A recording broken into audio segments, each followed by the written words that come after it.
Buenas tardes, continuamos con este ciclo aquí y ahora que hemos denominado Espacios de Realidades, y cuento con la presencia de dos amigos. Normalmente viene uno, esta vuelta vinieron dos arquitectos de mucho prestigio, y el invitado de hoy obviamente es el arquitecto Alberto Esbarra, pero lo acompaña un gran arquitecto y un querido amigo que es Horacio Morano. Bueno, Alberto, bienvenido. Te agradezco mucho la invitación, realmente un gusto estar acá. ¿Vos sabés cómo es el eje de este programa? No. Te escucho. Y muy sencillo, el eje no soy yo, el eje sos vos acá. Entonces, o sea, en realidad lo que nosotros tratamos de hacer es conocer a Alberto Esbarra, que es un catedrático, fue decano de la Facultad de La Plata o ganador de múltiples concursos. Sí, es algo que uno puede acceder como información pública. Pero básicamente el eje es ir a la persona, a ese pibe de la calle 1259, pues te estuve pesquisando un poco. 2:59. Sí, 2:59 y 60 de la ciudad de La Plata. Y 1:60. 1:60. 1:60. Y la ventana 30 centímetros con tu hermano. Sí. Bueno, háblame de tu barrio, háblame de Estudiantes de La Plata, sí. Háblame de tu vereda, de tu calle, de tus viejos, de tu puerta. Háblame de Alberto Esbarra, que por ahí no conozcan mucha gente. Dale, es todo tuyo el espacio. Bien, voy a empezar por recordar a mis padres, Delfor Esbarra y Lidia Cútica, mi madre. A la que le sacaban canas verdes los 4 varones. Exactamente, le sacábamos canas verdes. Ella decía eso siempre, me van a sacar canas verdes. Mis hermanos, Jorge el mayor, después vengo yo, después Daniel Esbarra, que es músico, sí.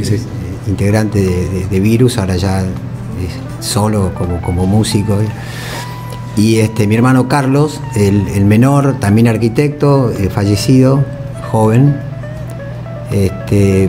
Tenemos un recuerdo muy hermoso de él, y los hermanos somos muy, muy unidos. Y bueno, con esa familia, con papá, que era maestro mayor de obras, recibido en el... eso no lo sabía. Sí, en el Albert Thomas de La Plata. Luego fue durante 30 y pico de años y se jubiló en YPF. O sea que una de las cosas más lindas para nosotros era ir a la Mutual de YPF, tomar el tranvía 25 o el tren, y papá nos esperaba en la estación YPF, donde está la destilería, ¿no es cierto? Era Él se jubiló ahí, ¿no? O sea... Papá se jubiló ahí en YPF. Y bueno, y con ese trabajo sostuvo toda una familia. Mamá también trabajaba, tejía y hacía cosas que ayudaba también un poco a ese sueldo. Y en una libretita negra de hule negro anotaba los gastos. Entonces en un pequeño departamento de 2 ambientes, pasillo al fondo. Era un PH, ¿no? Sí, exactamente, un PH. Papá le había sacado unas baldosas contra la medianera y había plantado alberjillas. O sea que todos los años plantaba alberjillas y todos los años pintaba ese pequeño departamento cuando nos íbamos de vacaciones a la quinta, le llamábamos nosotros, de mis abuelos maternos. Mi abuelo, que vivía en un departamento, con el tiempo se compró un terreno en Villa Trujuy, de donde es Claudio Caveri, de donde era Claudio Caveri. Claro. Y un lugar muy, muy entrañable para nosotros. Y entonces todos los veranos, hasta los 20 años creo, todos los veranos, hasta que terminó en realidad el secundario, íbamos todos los veranos a la casa de mi abuelo a pasar esas vacaciones tan hermosas, ¿no? Vos sabés que esto es una charla de amigos, o sea que nos podemos interrumpir perfectamente, o sea, Horacio, estás habilitadísimo a hacer travesuras acá. Hacete cuenta que es uno de tus alumnos que te está planteando alguna cosa irreverente. A ver, yo tengo claro que vos, primero, tengo claro nuestra historia común. Yo no te conocía por trayectoria, pero no te conocía personalmente. Y después nos conocimos los dos, vos asumiendo como presidente del Colegio de Arquitectos Distrito 1, sí, por una lista, y yo asumiendo mi primera vicepresidencia por la otra. Por la otra, sí. Y lo más cómico que cuando lo conozco, al rato lo veo a él y a un entrañable amigo mío, que es el arquitecto Darío Macaño, sí, cantando los dos. Y me llamó la atención porque los dos entonan bien, o sea, cosa que hay algunos irreverentes que este tipo de cosas lo hacen. Pero bueno, ¿te gusta la música? Me encanta. ¿Y te gusta la pintura? Mucho. ¿Estudiaste el dibujo y la pintura? ¿Estudiaste en la Escuela de Bellas Artes de Plata? El secundario, cuando termino, primero hice toda la educación, digamos, fue universitaria y Universidad Nacional de La Plata, desde el jardín de infantes, la escuela primaria, la secundaria en Bellas Artes y luego, por supuesto, la Facultad de Arquitectura. ¿Y todo eso se lo ves al Club de Estudiantes, de un concurso de pintura o de dibujos que ganaste? Lo leí por ahí, te digo. Sí, no, es impresionante las cosas que sabés. Sí, el primer concurso de manchas que yo participo era bastante chico y el que lo organizaba el Club Estudiante, la categoría, no me acuerdo ahora, hasta los... Tenías menos de 12 años. Menos de 12 años, sí, gané ese concurso de manchas en la Plaza San Martín. Era un motivo así un poco medio abstracto de lo que era la Plaza San Martín. ¿Y eso definió que fueras a estudiar a Bellas Artes? Porque tu mamá quería que seas marino, ¿no? No, no fue exactamente así. No, mamá no, al contrario. Al contrario, mamá creo que me salvó de haber sido marino. En realidad era porque yo tenía un par de amigos o conocidos, uno estaba en el Liceo Naval y mucha pinta, ¿no? Con la capa esa y no sé cuánto. Y yo creo que lo habré pensado un par de veces. Ganaba más fácil que los demás. Sí, ganaba más fácil. Los demás teníamos que trabajar mucho. Exactamente. Y era tal cual. Y entonces, afortunadamente, mamá se le ocurrió hacerme un test vocacional. Que fuera a la vuelta cerca de casa, había una maestra que hacía test vocacional, que era una maestra muy entrañable, muy, muy dulce. Y me hizo el test vocacional y me dijo que lo mío no era el arte, que lo mío era lo humanístico, etcétera, que ella creía eso. Por suerte para nosotros. Por suerte, sí. Igual yo ya estaba yendo al ciclo básico de Bellas Artes durante el primario. Eran 3 veces por semana y a la tarde de 5 a 7 teníamos 2 horas de pintura y dibujo. Escuela pública, obviamente. Sí, a Bellas Artes, al mismo lugar donde después fui a hacer el secundario. O sea que vos caíste en la escuela pública. Exactamente. Y en la universidad pública. Sí, totalmente. Se me crié de esa manera con la Universidad de La Plata. Ya te digo, por eso te digo, jardín de infantes, primaria, el ciclo básico en Bellas Artes y después el secundario en Bellas Artes y después la Facultad de Arquitectura. Y después profesor y después titular y después decano. Sí, pero todo eso marcó mucho mi vida, así como también esto que contaba hoy de donde vivíamos, de la vida de barrio, la vida de barrio que jugábamos obviamente la pelota en la calle, cada tanto pasaba un auto. Tu viejo no tenía auto, nunca quiso tenerlo. No, papá no le parecía mucho, decías. Sí, papá era un tipo de una extraordinaria austeridad. A nosotros nos transmitieron un poco todo eso de la austeridad, con lo básico, con lo mínimo se podía vivir y se podía vivir bien y se podía vivir feliz también. Habría que pasar ese mensaje a mucha gente donde se cosifica todo en esta vida actualmente. Sí. Bueno, contame un poco de tu mundo académico, cómo comenzaste. Hay una parte que hicieron una facultad paralela que me pareció sumamente divertido, pero me gustaría que lo cuentes vos. Sí, claro, cuando yo entro a la Facultad de Arquitectura, año 67, en el 66 había sido la noche de los bastones largos, yo estaba en Bellas Artes ese último año del 66, en el 67 ingreso a la Facultad de Arquitectura Y ahí, bueno, ingresamos un grupo de gente que nos hicimos medio amigos de distintos lugares. Pero el tema fue que de a poco, ese 67 y fin del 67, empezamos a tener algún contacto con agrupaciones estudiantiles, ¿no? Y un poco la palabra política, si bien no fue en ese año donde apareció, se empezaba a ver algo de todo eso. Y bueno, en el año 68, a través de un gran amigo, socio durante muchos años y un tipo brillante que fue Tomás Wimpy García, se armó una agrupación estudiantil que se llamó PURA, Partido Unidad Reformista de Arquitectura. Y ahí en el 68 tuvimos nuestro bautismo de fuego. Fue el momento de empezar a militar, era la época de la dictadura de Onganía. Y nosotros teníamos como referente absoluto la reforma universitaria. Ese era nuestro manifiesto liminar de nuestro Partido Unidad Reformista de Arquitectura, la reforma universitaria.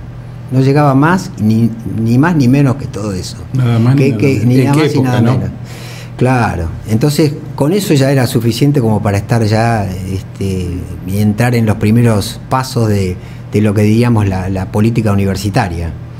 Y al mismo tiempo nos empezaba a gustar cada vez más la arquitectura. Las dos cosas. Sí, sobre todo teniendo en cuenta que la anécdota de la ventana me impactó a mí, ¿no?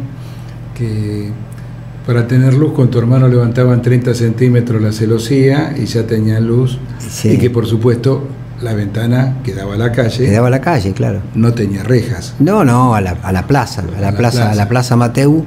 Y esa era nuestra habitación, que en realidad era como el comedor de esa casa que papá compró cuando ya tenía 60 y pico de años, porque mamá le hinchó para decir, Delfor, metámonos en un préstamo y hagámoslo de una vez por todas. Papá no...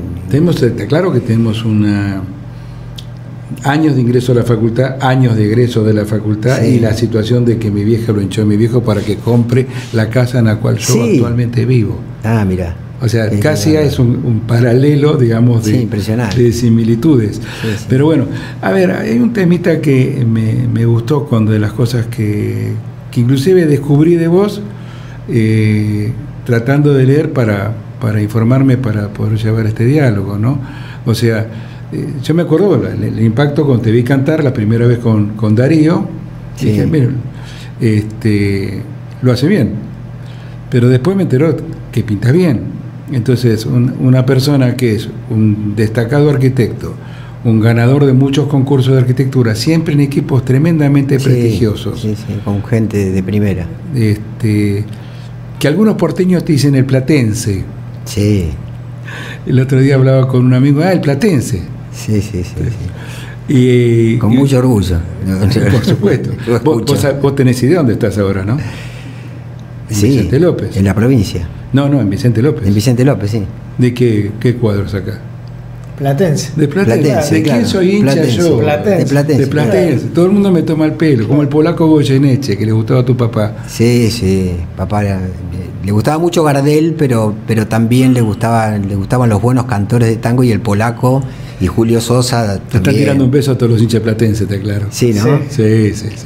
No, bueno, contame de la escuela, la escuelita de la de Solsona. Vos hiciste la facultad paralela. A mí me encantan los arquitectos que inventan estas cosas. Cuando alquilaron un galpón, ¿cómo fue? Alquilamos un galpón en la calle 1, que era en realidad un subsuelo, porque justo en la calle 1 hay como una especie de quiebre, digamos, entre las vías del ferrocarril. Y entonces ahí encontramos un lugar debajo de una casona, digamos así, un subsuelo que alquilamos entre varios. Nosotros éramos los más chicos y los más grandes eran Wimpy García, Nolo Ferreira, el arquitecto Ferreira, Freddy Alayes, otro arquitecto, en fin, Chacho Lobianco, digamos, eran distintos arquitectos un poco más grandes que nosotros, y nosotros veníamos casi como una especie de segunda fila, con Dawen Almeida, Carlos Gustavino, y lo que hicimos fue juntarnos, por un lado, a través del partido de PURA, el Partido Unidad Reformista de Arquitectura. Por otro lado, nos gustaba mucho el tema de que empezábamos a colaborar con ellos en los concursos, empezamos a dibujar. A mí me encantaba dibujar, entonces me llamaban para hacer las perspectivas y esas cosas. a veces no entiendo cómo se ganó algún concurso con una perspectiva mía, digamos. Nolo Ferreira, ¿puede ser? Sí, Nolo Ferreira. Sí, sí. ¿Vos te llama la atención que ganara con esa perspectiva? Con esa perspectiva, sí, en Venado Tuerto, un banco y viviendas y oficinas. Bueno, nada, siempre me pregunto cómo fue que se ganó ese concurso con ese dibujo, pero bueno, algo evidentemente ha servido, y evidentemente con una hermosa idea. Bueno, lo concreto que todos alquilamos ese galpón y como la facultad estaba intervenida, lo que hicimos fue en ese galpón armar lo que nosotros llamamos facultad paralela. Es decir, invitábamos a Mario Soto, a Osvaldo Vidinós, a Jorge Chute, a todos ellos a tener charlas de arquitectura y a debatir de arquitectura y de política, digamos. ¿Estaban en el primer año de la facultad y hicieron eso? En segundo, yo en segundo año, sí, en segundo año hicimos eso, sí, es increíble. Y en segundo hicimos una huelga que duró casi un año. Después tuvieron que dar libre todo. Sí, ese casi un año, después siempre lo decimos con mucho orgullo, le arrancamos al decano entonces de la facultad, que era Duich, le arrancamos un curso de verano para, si lo aprobábamos, pasábamos de año. O sea que sí, aprobé, no éramos muchos los que aprobamos, pero logramos aprobar con una escuela y con un gran techo, siempre digo, una escuela corbusierana, digamos, de gran techo, pero al mismo tiempo eran cosas que yo venía viendo en otros arquitectos que bueno, Nolo Ferreira, Wimp y todos ellos que eran más grandes que nosotros. Nos iban como señalando ciertas cosas y nosotros intuíamos que en ese lugar estábamos bien, que ese era el lugar que queríamos estar, con Darwin Almeida, con Carlos Gustavino, con Coco de Galeano. Algunos son apreciados amigos míos. Sí, sí. Eran lugares que queríamos estar porque además la arquitectura que nos mostraban y que hacían y todo era algo que uno ya de algún modo... Yo ya, por ejemplo, en Bellas Artes yo había ido a la Casa Curuchet. Claro. Me gustaban las cosas de Krause sin haber estado todavía en la facultad.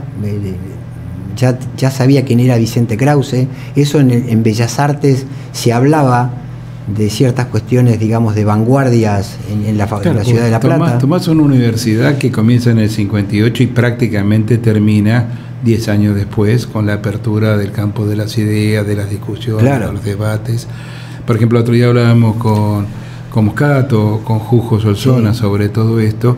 La nuestra está dividida en los reitianos y los Le Corbusierianos, sí, por supuesto.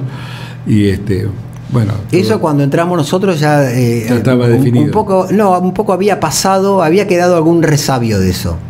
Algunos todavía recordaban esa época de gran confrontación, pero nosotros entramos medio con el Team 10. Yo siempre digo que si tuviera que mencionar un arquitecto, lo mencionaría a Aldo van Eyck, el holandés que era un tipo humanista, que era un tipo que nos dio vuelta la cabeza cuando voy en el año 69 al Congreso de Arquitectos de la UIA, y nosotros queriéndolo convencer a él que había que hacer un congreso paralelo, otra vez de vuelta, porque estaba el congreso oficial y el congreso paralelo, y logramos hacer algo de eso en la Facultad de Buenos Aires.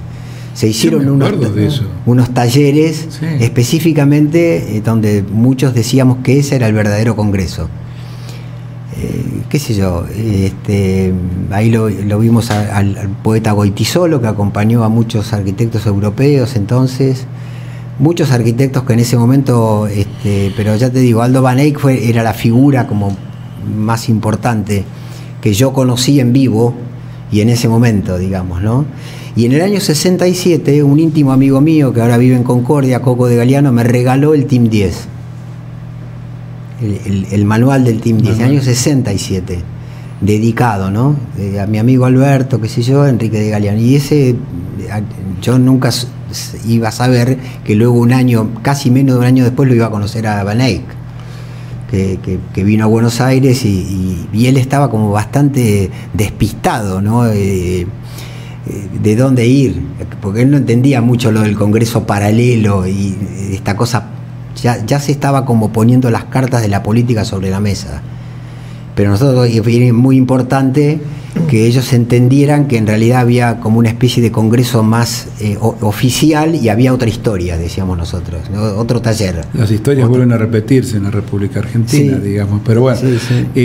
Ahí fue cuando mostró la mariposa. Sí, exactamente. Que la usamos en la Mostró la charla una imagen de la mariposa que tiene que ver con un concepto de Aldo Vaney que es in between, que es entre. No se trata del negro y el blanco, sino del negro y el blanco.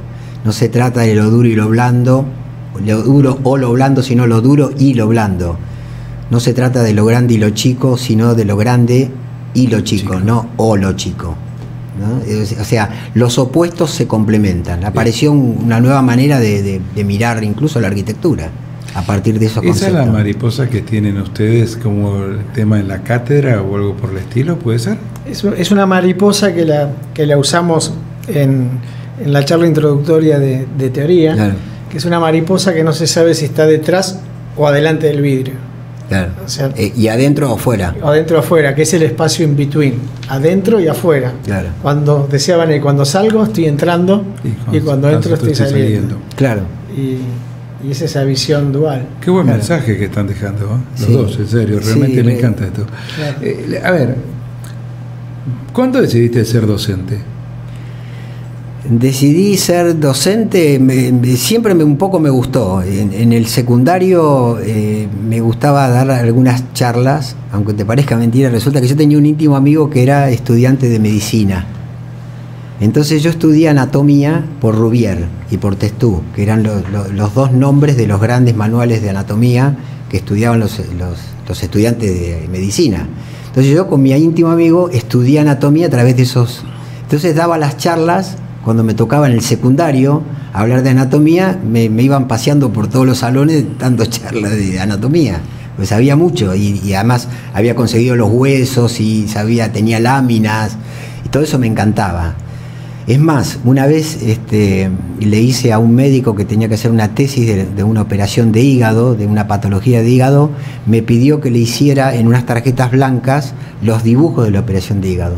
O sea que yo le dibujé en 25 postales. Vamos a aclarar que estamos hablando de una época que los que estábamos acá dibujábamos ornato con plumín, sí. No existían Rotring, no existían más que... No, esto lo hice a lápiz. Con lápiz le hice una operación él me pidió por favor le hiciera, en realidad él me dio unas fotos en color y yo lo que hice, como él tenía que repetirlas 7 o 8 veces y era mucho más económico. Acá es muy informal todo. Sí. Ya va a entrar Jessica con el cafecito. Ah, qué bueno.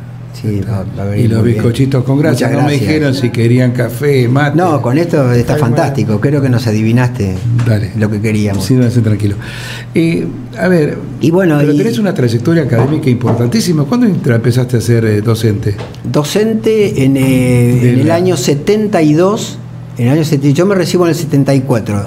En el 72 fui docente, alumno, pero rentado con Ricardo Fulques. Claro, desde el 72 hasta el 2000 prácticamente, que dejaste el decanato, ¿o cuándo te terminaste tu...? No, tuvimos el interregno de la dictadura militar. Claro, me imagino, pero bueno. Que tuvimos las vacaciones forzadas. Las vacaciones Chicos, forzadas. por favor, sírvense ustedes un café. Sí, pero digamos, prácticamente es una vida en la universidad. Sí, objetivamente Le pasás a Horacio, porque si no él es medio más... Vos sabés que es muy prudente ahora Morano, es un... Y yo también. Él no es tan caballero. No, yo, que pasa que tengo miedo de hacer alguna macana con el café acá. Yo tomo amargo, o sea que no hay problema. Yo también. Sí. Y yo también. No, bueno, entonces esto está de más. Los bizcochitos se los regalo porque yo estuve comiendo algunos. Ahí tenés, Horacio. Sí. O sea, prácticamente, ¿cómo son? ¿40 años de docencia? 38. A la miércoles. Sí, 38. Toda una vida en la universidad. Sí, y eso porque en esos años no estuvimos en la facultad, fueron años muy duros, que empezamos a viajar con Enrique Vares en años 70, y cuando hay el golpe del 76, 77... ¿Con Vares trabajaste en el centro, en CCK también, no? ¿Centro Cultural? No, ya Enrique y sus hijos ya tenían su estudio con entonces yo estaba confundido. Con Becker y Ferrari, ya estaban... No, nosotros compartimos casi 20 años, digamos, de sociedad con Roberto Germani con Inés Rubio, con Wimpy García, con Carlos Zúcar y Enrique Vares. Casi durante 20 años. Hay un grupo que se llama La Plata Arquitectura Moderna, es un grupo que publica obras de arquitectura. Y realmente empecé a conocer un montón de arquitectos platenses que yo desconocía, que es el arquitecto de a pie, de la pequeña obra, la casa chica, con unos niveles de arquitectura realmente de una excelencia.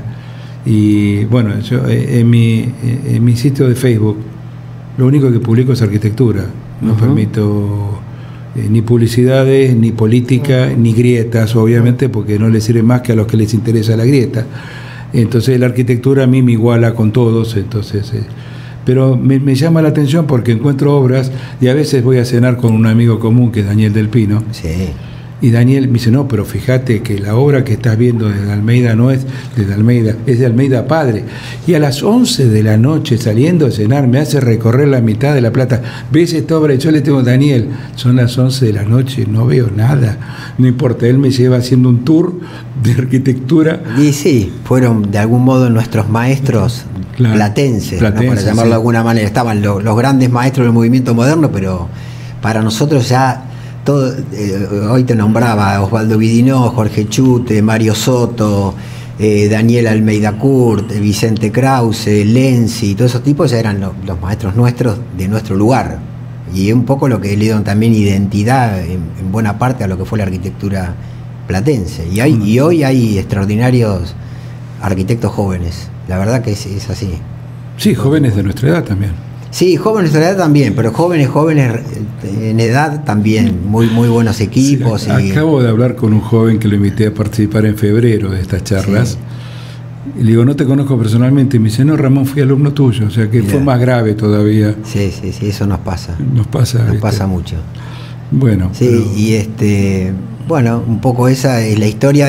La historia de la docencia fue concreta más cuando me nombran docente, alumno rentado, es porque yo voy caminando por la calle 48 en el centro de La Plata, iba caminando delante mío, sabiendo, ya lo conocía, que era profesor, era Ricardo Fulques, un tipo que yo quise mucho, casado con Pitusa Becerra, que también era otra arquitecta también, buenos arquitectos, tipos comprometidos con la facultad, querían mucho a la facultad, y entonces lo seguí, apuré el paso, le toqué la espalda y le digo, Ricardo, mucho gusto, yo soy Alberto Esbarra, me gustaría ser docente de tu cátedra.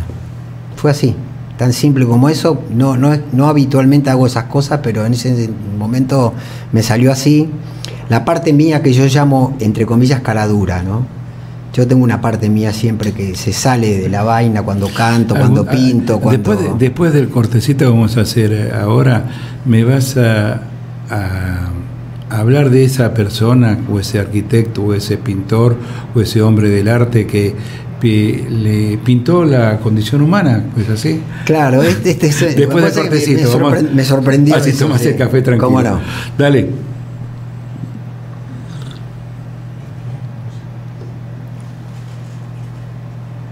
¿Continúo? Sí, no está disponible en este momento. Dale. Bueno, entonces continuamos. Sí, bueno, esto tiene que ver, bueno, por un lado lo de Ricardo Fulques, él me dice, venite el martes que viene y charlamos.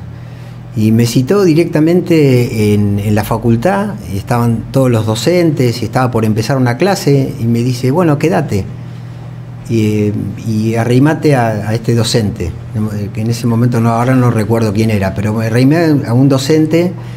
Y a las 3 clases de haber estado ahí me dio un grupo de alumnos.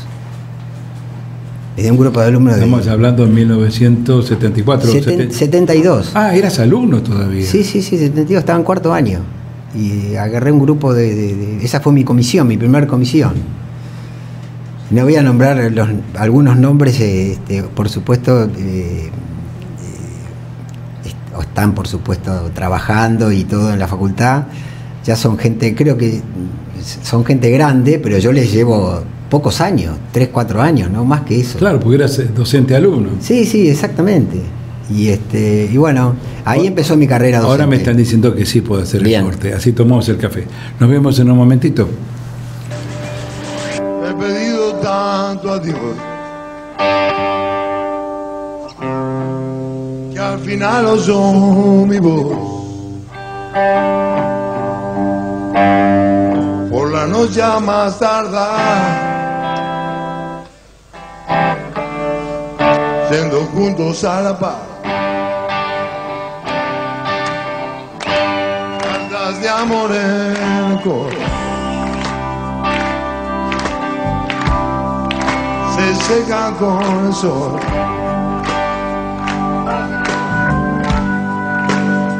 Esa ciudad, esa es mi felicidad, nada como juntos a la paz. Así la dice, nada como juntos a la paz. Y nos desandar. El honor no lo perdí, ese héroe que hay en mí, nada como ir juntos a la paz.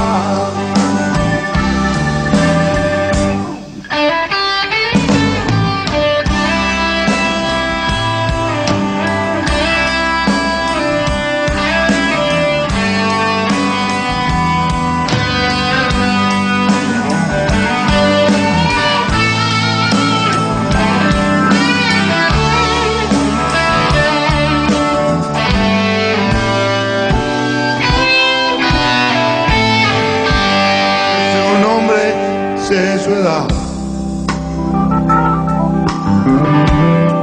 y sus gustos en la intimidad.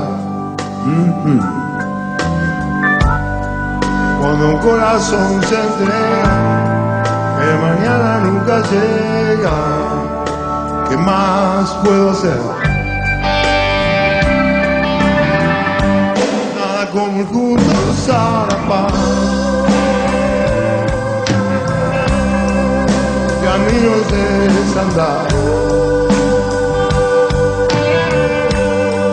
el honor no lo perdí, ese héroe que hay en mí, juntos a la paz. El honor no lo perdí, ese héroe que hay en mí, juntos a la paz.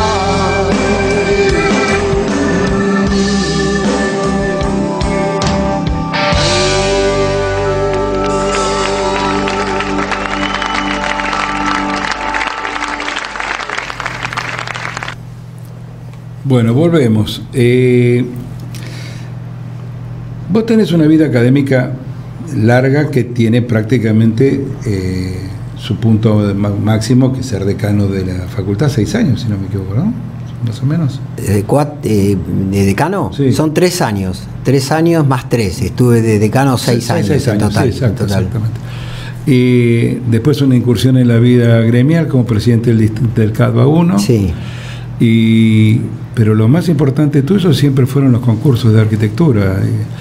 Y por eso quisiera que hable. Yo tomé al azar algunos imágenes que pasamos, está pasando ahora, ¿no? Eso sí, es el cuarto premio. Es un muy lindo recuerdo del año 2000. Un premio para el barrio Marijimbor de Sarajevo, que era donde estaban las barracas del Mariscal Tito, que habían sido bombardeadas y había que reconstruir todo ese barrio.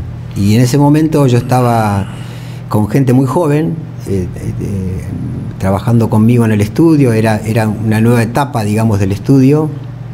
Y bueno, tuvimos una sorpresa increíble, que me llama un amigo que se había ido en los años difíciles, se fue a vivir a Venezuela, y me llama para decirme: che, Alberto, vos sacaste un premio el cuarto premio en el cuarto premio. Concurso internacional. El concurso internacional, un primer premio desierto, y hubo un segundo premio, 2 segundos premios, un tercero y un cuarto. O sea, hubo 2 segundos. Un tercero y un cuarto, creo que era así, o 2 terceros. Y sé que en uno de alguno de ellos había 2. Y totalmente sobre sorprendido. un total de 174 proyectos presentados de todo el mundo. O sea, un cuarto lugar sobre eso tiene una trascendencia muy importante. Sí, pero no éramos... En el momento que lo hicimos nos gustó mucho porque era en una gran lámina de 1 metro y pico por 2 había que hacer todo el proyecto. Y la lámina se mandaba, no era como ahora que... Sí, digital. Digital, ¿no es cierto? Había que mandarla por encomienda. Y bueno, tuvimos esa suerte de tener ese premio que la verdad que nos puso muy contentos, porque sentíamos que algunas ideas tenían un valor en un jurado también que era internacional, en el sentido de que había de muchas naciones, jurado muy numeroso. Sí, es más, lo juraron en Sarajevo, lo juraron en una especie de galpón, en un galpón donde se jugaba el básquet, porque había un montón de trabajos, y entonces se los pusieron todos contra las paredes de la cancha de básquet, digamos, mirando los proyectos, ¿no? Bueno, y así nos enteramos que habíamos sacado ese premio. Y entonces lo que fue increíble fue después la relación que tuve con el embajador de Bosnia y Herzegovina, Duško Ladan, que cuando sacamos ese premio, yo me puse en contacto. En realidad él se puso en contacto conmigo y nos hicimos muy amigos. Incluso... No es difícil ser amigo tuyo, está claro. No sé, pero con Duško hicimos una amistad muy linda. Él ya hablaba el español. Por un lado eso, por otro lado ellos no eran gente, digamos, de la diplomacia. Cuando Bosnia y Herzegovina se convierte en país, digamos, después de la guerra, tienen que salir al mundo a decir que llegó la paz, ¿no es cierto? Y entonces no eran consulados, digamos, eran representaciones diplomáticas en distintos lugares. Y a Duško le tocó la Argentina, tanto así que su hijo se hizo de Boca. Apenas llegó, al poco tiempo, a los 2 meses ya era de Boca, y era un enano así chiquitito. Bueno, con Duško tuvimos una muy buena relación porque resultó que los 5 premios primeros, los 5 premios, digamos, de ese concurso, se iban a juntar para hacer un master plan de Sarajevo, cosa que también nos cayó como una noticia hermosa, si esto hubiera sido así. Al fin de cuentas después eso no se llevó adelante, pero nos quedó esa ilusión por un lado y esa linda relación con Duško Ladan, saber que era Bosnia y Herzegovina, porque todo esto, cuando luego charlaba con Duško, yo le decía, ¿sabés qué? Nosotros, lo que tiene de bueno es que nosotros desde La Plata imaginábamos todo lo otro, además de las bases que uno lee, ¿no es cierto?, el lugar, la historia del lugar, etcétera, etcétera. En Sarajevo ocurrió, ¿no es cierto?, la famosa asesinato que se produce en la Primera Guerra Mundial, en 1914. Entonces tenía siempre los Balcanes. Exactamente, o sea que nosotros, cuando uno hace un concurso internacional, y Horacio conoce mucho de esto también, uno imagina, organiza y se imagina de una determinada manera todo ese lugar, y quizá esa distancia de 20.000 kilómetros de distancia también produjo algunas ideas que de golpe estando adentro uno no se da cuenta. A lo mejor te las cercenabas. Claro, exactamente. O sea, la realidad te la cercenaba. Sí, pensamos eso. Yo sigo pensando que algo de eso hay en los concursos internacionales, digamos, ¿no? Por supuesto era un concurso de la UIA, que era muy importante, no era un concurso digitado. Yo creo que también por eso tuvimos un premio, porque dibujamos todo, por supuesto, todo a mano. Yo creo que tuvieron un premio por calidad, pero bueno, es un tema. Sí, no, pero quiero decir que no había concursos. A veces hay concursos internacionales que ya están, se sabe quiénes van a ser los premiados, digamos. No sé, yo de eso no tengo noticias. No, pero nosotros acá en la Argentina tenemos una tradición que yo sigo siempre enarbolando, que más allá de cualquier otra cosa, acá no hay ningún tipo ni posibilidad de arreglo. Acá gana el mejor trabajo para ese jurado. Una de las cosas grandes que hizo el CADBA fue hace unos 6 años, fue la plataforma digital de concursos. Claro, exactamente. Con lo cual abarató los costos de entrega, facilitó, horizontalizó, lo contaba hace poco yo, horizontalizó la participación de los jóvenes. Sí, totalmente. Y la cantidad de proyectos. Yo la vez pasada fui a una entrega, lo comentaba hace poquito, y me impactó que eran todos, y la mayoría eran platenses, eran sub 40. Y evidentemente era la posibilidad de poder participar y exponer en el campo de las ideas y los proyectos, ¿qué opinabas de la arquitectura? Me pareció, eso fue una medida sumamente atinada. Sin duda, sí, sin duda. Háblame de la ciudad judicial de Mar del Plata, y ahí tengo una obra hermosa que la tengo cerca del Colegio de Arquitectos, que es sí, bueno, eso, el Teatro Argentino. Que sí, bueno, el del teatro... ahí está la ciudad judicial, ¿no? Sí, esa es la ciudad judicial, la primera etapa de la ciudad judicial. Esto lo hicimos en conjunto con otro equipo que son los arquitectos Gabriel Martínez, Enrique Speroni y Juan Flores, y nosotros, nuestro equipo, con Willy Castellani, Leandro Moroni y quien habla. Y armamos un equipo de 6, 2 equipos que nos juntamos para llevar adelante este concurso. Bueno, tuvimos un concurso a 2 vueltas, claro. A 2 vueltas y seleccionaron, creo que 3 trabajos, y quedó el nuestro primero en la segunda vuelta. Ahora se empieza a concretar algo. Y aparentemente información sí, tenemos, ¿no? Nos llamaron del Ministerio de Infraestructura para hacer una primera etapa un poco más chica, pero igual va a ser muy importante para nosotros empezar a desarrollar este trabajo, que es un edificio de aproximadamente 10.000 metros, la primera etapa, que sería una de las 4 barras, digamos, sí. ¿No? Bueno, estamos en eso. Estábamos la vez pasada en el hall, digamos, del Ministerio de Obras Públicas, esperando para firmar, y después hubo un problema ajeno a nosotros, no se firmó, y ahora estamos esperando que nos llamen, ojalá de un momento a otro, para firmar ese contrato y hacer el desarrollo de ese proyecto.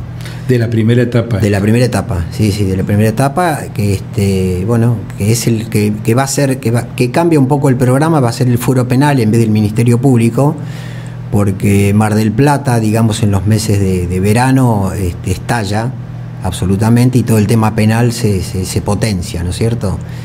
Y el Colegio de Abogados de Mar del Plata y bueno, ya la Suprema Corte de la provincia ya conoce toda esta problemática. Se necesitan ámbitos adecuados.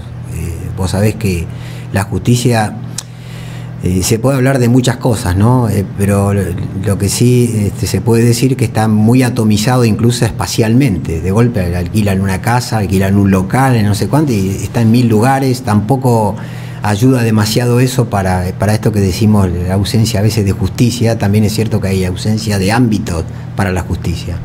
Entonces la pregunta que nos hacíamos nosotros cuando hicimos el concurso era: ¿cuál es la forma de la justicia? Así se inició el proyecto nuestro. O sea, de la condición humana, que no me contestaste todavía, que pintaste allá, sí.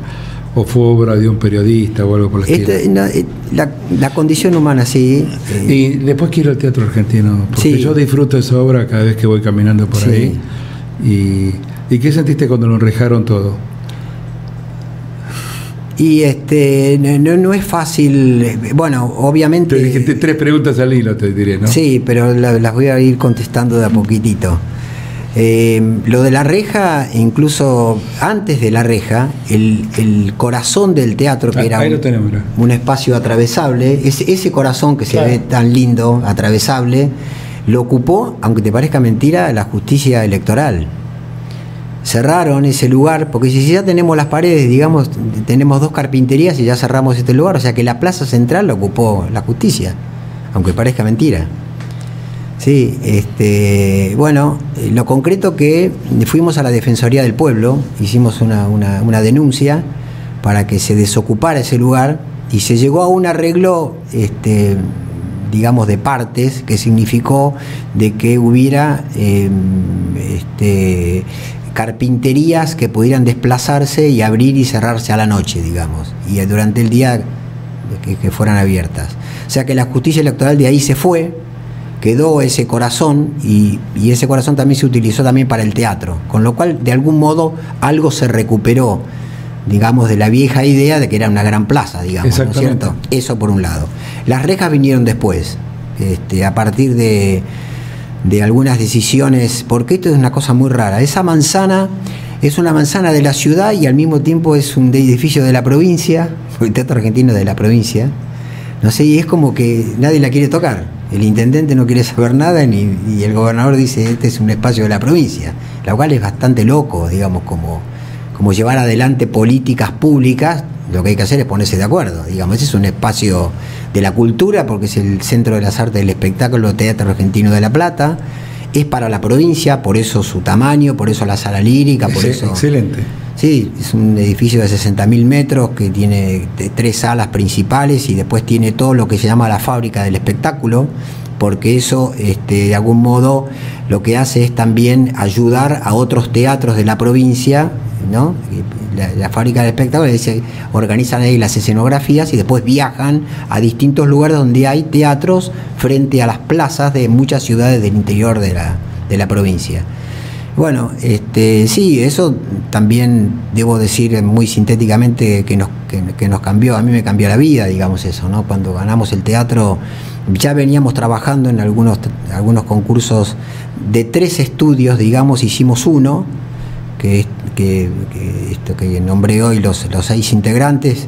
Estaba por un lado el estudio con Enrique, con Vares.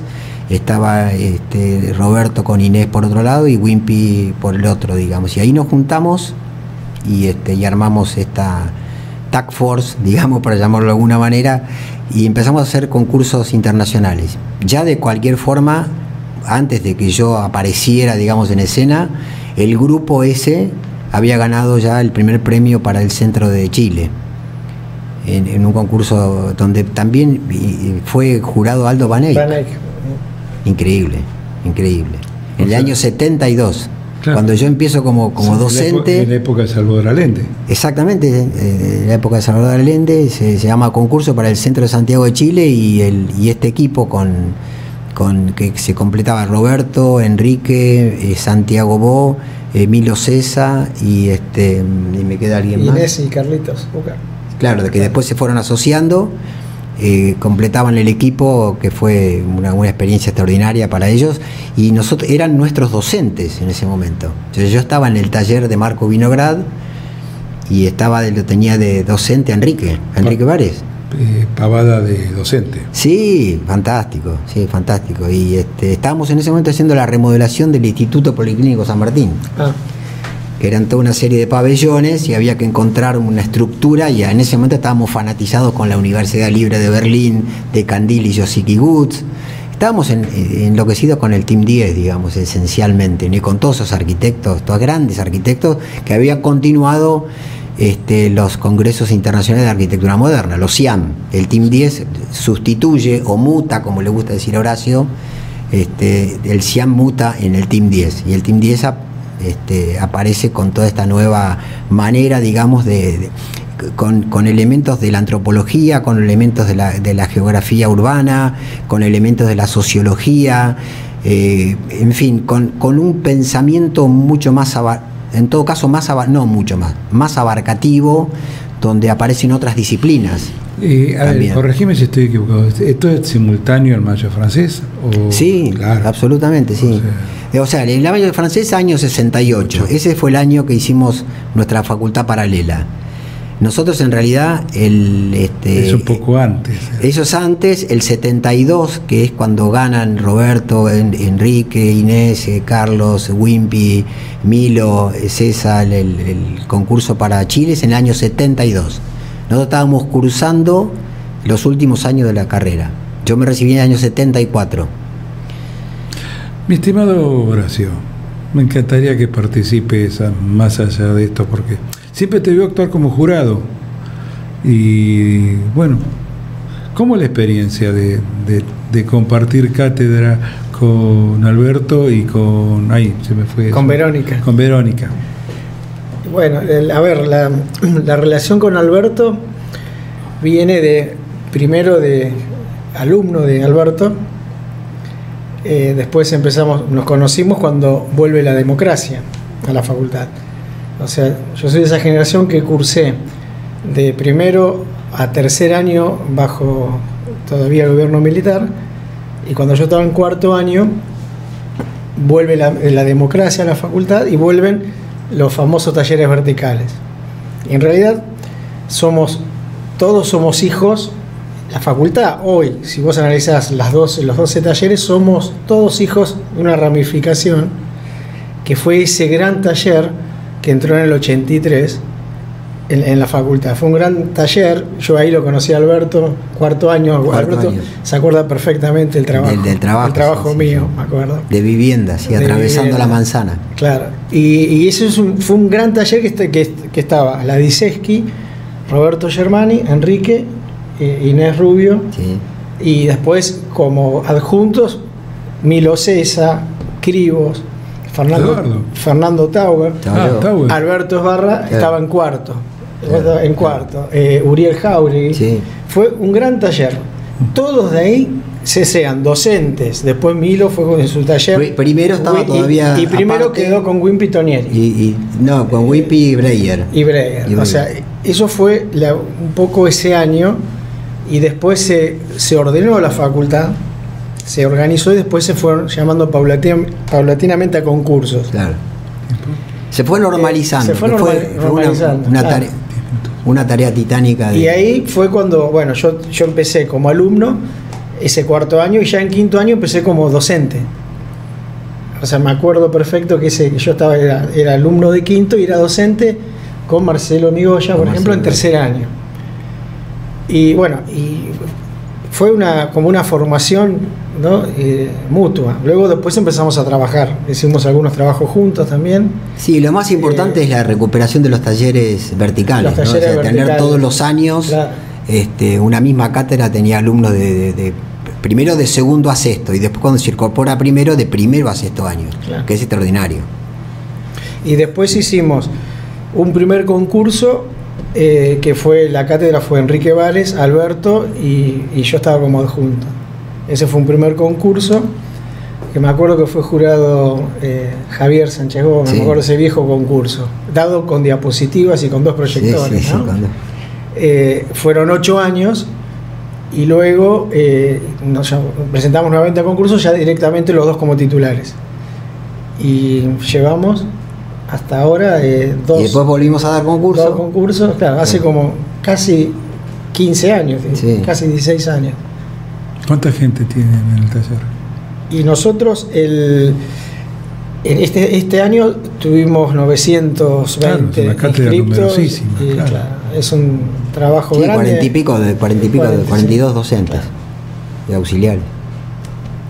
Mucho. Toda una vida. Pero bien, es algo que nos gusta mucho, la verdad que nos gusta mucho. No tenemos miedo a eso. A veces cuando le contamos a algún arquitecto que viene de otro lado del mundo, no puede creer nunca que puede haber un taller de 900 personas. Y ayer terminamos un libro que lo presentamos a la editorial de la universidad. A la 1:05 vencía el plazo a la 1, por supuesto, bien de arquitecto. 1:10. Entregamos en un pendrive 300 páginas, que es un poco... Es un libro que sintetiza inclusive desde la idea de Vinograd, o sea, cuenta un poco toda esta historia y hay como 200 trabajos de alumnos, de estudiantes. Sí. Estuve viendo algunos. Claro. Estuve viendo algunos bastante interesantes. Sí, sintetiza bastante bien, creo que la experiencia de todos estos años.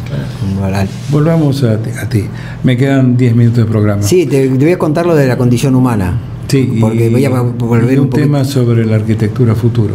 Bien. Ese está abierto para... No, la condición humana tiene que ver con la primera muestra que hago yo de dibujos y pintura.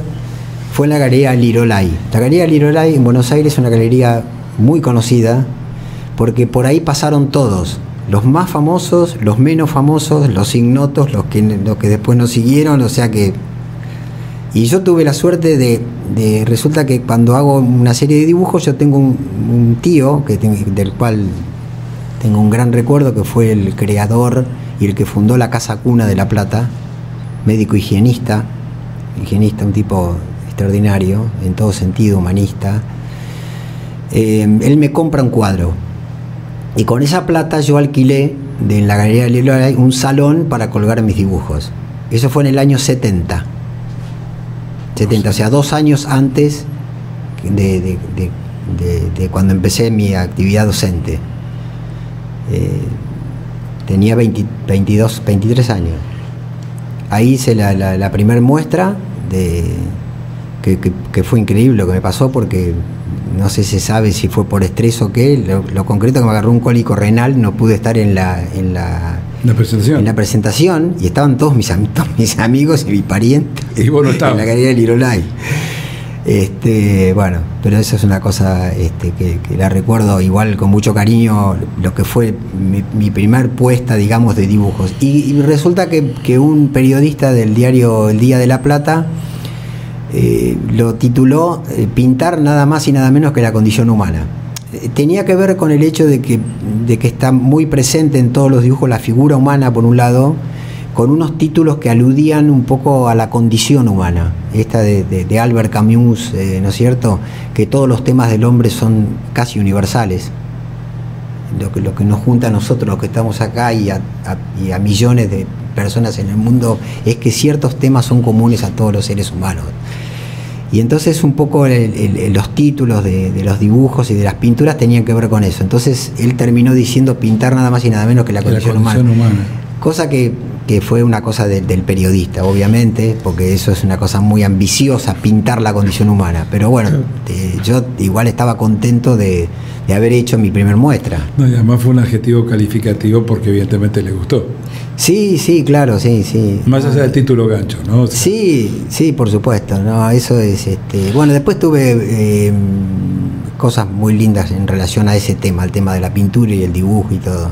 Encuentro con Clorindo Testa, un día le invité al CAI, que ya había hecho una muestra, y lo invito. Pensaba que no iba a ir y llegó antes que yo. Pero Clorindo. Yo llegaba a las 3 de la tarde y llegó 3 menos cuarto, estaba solo ahí esperando.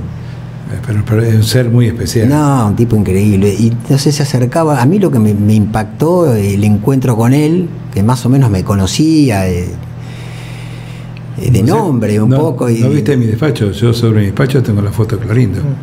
Claro, mirá qué lindo. No sé, yo además tengo previsto invitar a Juan Fontana por supuesto, y a Osky Lorenti, para hablar de Clorindo. No, Clorindo es una maravilla. Para mí sigue siendo un faro. Y entonces, bueno, entramos, estaba ahí mirando los dibujos. Hola, Clorindo, le digo, muchas gracias por haber venido, ¿viste? Entonces empezaba a mirar los dibujos y me decía, esto me gusta. ¿Cómo lo haces esto? O sea, él me preguntaba, ¿no? Curioso, se metía dentro de la obra, se metía en la técnica. No era una cosa nada formal, era como una charla como ahora, como estamos teniendo ahora, ¿no? Con esta misma sinceridad y me puso muy feliz ese encuentro con Clorindo. Por supuesto, después lo vi otras veces, pero eso fue muy lindo.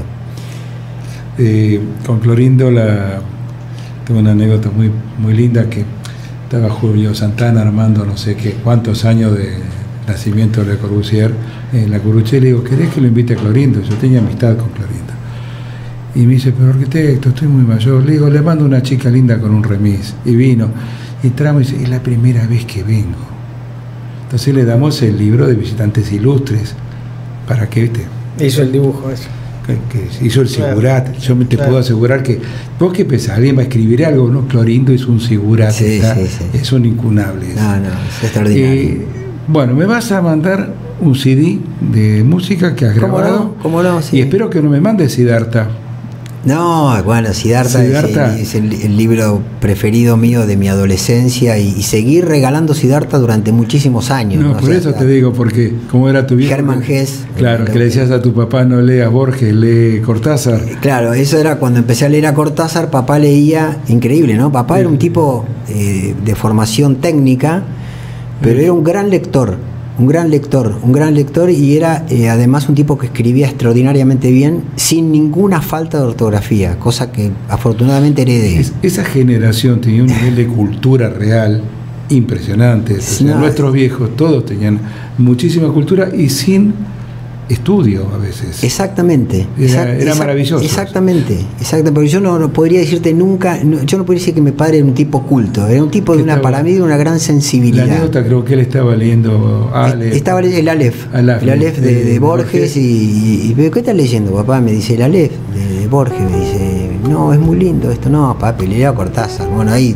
Y después cuando estaba grande te dijo, qué lindo libro que me regalaste. Sí, el de Siddhartha le encantó, así como le encantó El adiós nonino de Astor Piazzolla, porque él todavía al principio estaba como en contra un poco de Astor Piazzolla, como todos los tangueros. Y después se enamoró de Astor Piazzolla. Claro, lógico. ¿No? Me recomendaron la película que hicieron ahora sobre Piazzolla. Me lo juzgo el otro día. Ah, qué bueno, qué bueno. Me dice, vela, mijo. No, la voy a ver. Che, muy agradecido. Yo les aclaro a los demás que los muchachos vinieron de La Plata y cruzaron Buenos Aires a las 5 de la tarde para llegar acá.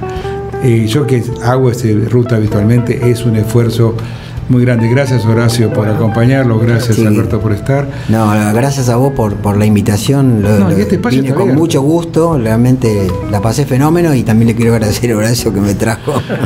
Bueno, en 15 días nos estamos encontrando nuevamente con, y ahí sí, Jorge Aslam, y en 30 días con un queridísimo amigo mío que es Roberto Frangella. Sí, fantástico. Que yo siempre digo que ese juglar que anda a contramano en un mundo cosificante. Sí, bueno, chicos, gracias a todos, gracias por acompañarnos desde allá y espero que disfruten toda esta charla. Gracias a los técnicos que nos han acompañado. Los muchachos también. Siempre son de fierro. Gracias, Gracias, Ramón. Bueno.